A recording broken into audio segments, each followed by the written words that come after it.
여기 한 남자가 있습니다.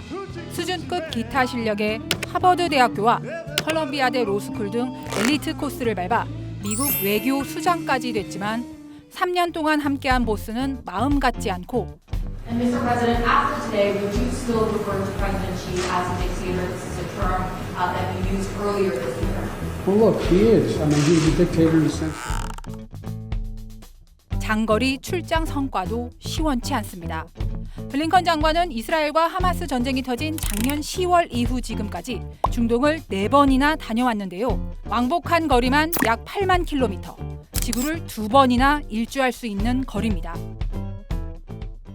사태의 분기점마다 중동을 찾았지만 그가 바라지 않던 일들은 점차 현실이 돼가고 있습니다. Lebanon with regard to Hezbollah, with regard to Iran. We have been very clear from the outset that we are determined that there not be a second or third front opened in this conflict.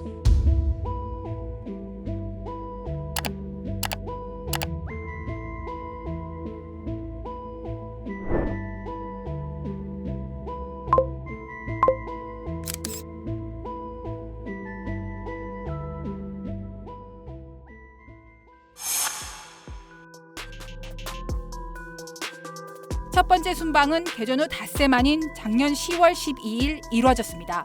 당시는 이스라엘의 보복 공습이 거세던 시점이었는데 블링컨 장관은 이스라엘을 방문해 동맹인 미국의 정치적, 군사적 지지 의사를 전한 후 요르단 등 주변국도 찾아 확전 방지와 민간인 보호에 힘써줄 것을 당부했습니다. 그리고 16일 다시 이스라엘을 찾아 지지 의사를 재확인했지만 확전을 막으려는 단속 차원이라는 해석도 나왔죠.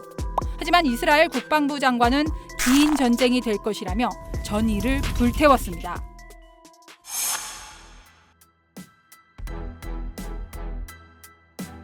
이스라엘이 10월 말 지상전을 개시하자 블링컨 장관은 11월 초 다시 중동으로 날아갑니다. 인도적 목적의 일시적 교전 중단을 이스라엘에 공식 제안했는데 전쟁이 길어질 조짐을 보이면서 미국 안팎에서 비판 여론이 커지던 시점이었죠. 이후 인질 교환과 일시 휴전이 성사되면서 상황은 잠시 나아지는 듯 했습니다.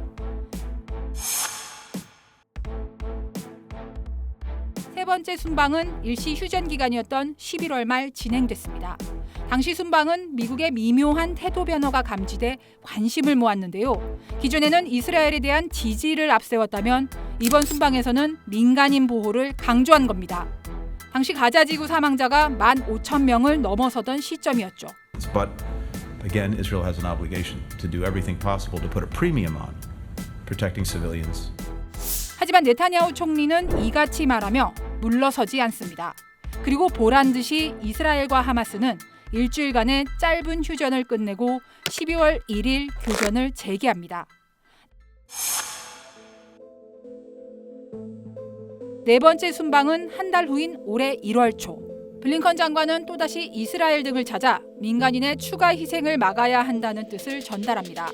즉 확전을 피해야 한다는 건데 지난 순방 후 상황은 더 나빠졌습니다.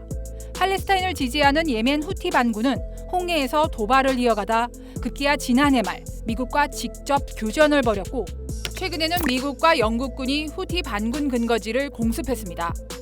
올해 1월 2일 레바논 수도 베이루트에서 하마스 수뇌부가 드론 공격에 살해당한 후 하마스를 측면 지원해온 레바논의 친이란 무장 세력 헤즈볼라와 이스라엘 간 무력 충돌이 더욱 확대됐습니다.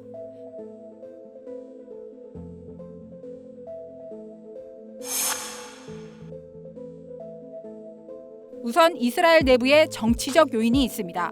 지난해 상반기 무리한 사법부 장악 시도로 국민적인 반발을 불러왔던 네타냐후 총리가 리더십을 유지하기 위해 최대한 전쟁을 끌고 갈 수밖에 없을 것이라는 전망이 나오는데요. 전쟁이 끝나면 아마 이 책임론이 이스라엘 국내 정치에서 오히려 헤즈볼라와의 전쟁을 좀 더 끌고 가면서 현재 공격을 해서 그다음 헤즈볼라에서 오는 위험을 사전에 제거했을 경우 어느 정도의 성과를 낸다면 자기가 정치적으로 또 살아날 수 있는 기회가 있지 않을까라는. 확전 일로에서 미국도 이스라엘이 타격을 입는 것을 원치 않을 것이라는 분석도 있습니다. 미국적에서 보는 시각은 어찌 보면 이스라엘과의 이란 전쟁이다. 왜냐하면 이란이 지지하는 하마스가 있고, 그다음에 이란이 세워준 헤즈볼라가 이스라엘을 공격하고 있고, 그다음에 이란이 지지하는 친이란 민병대가 시리아에서 계속 이스라엘을 공격하고 있는 상황이기 때문에 더 크게는 이란과 미국의 어떤 명내 헤게모니 싸움, 이런 대결 구도로 본다면 미국으로서도 이 전쟁이 단순히 이스라엘이 지면 이스라엘이 끝나는 것이 아니라고 이제 판단했을 수도 있죠. 실제로 바이든 정부는 확전 위기가 커지던 작년 말 이스라엘에 1억 5천만 달러 규모의 무기 판매를 긴급 승인하면서 이스라엘을 돕는 게 미국의 이익에 필수적이라고 주장했습니다.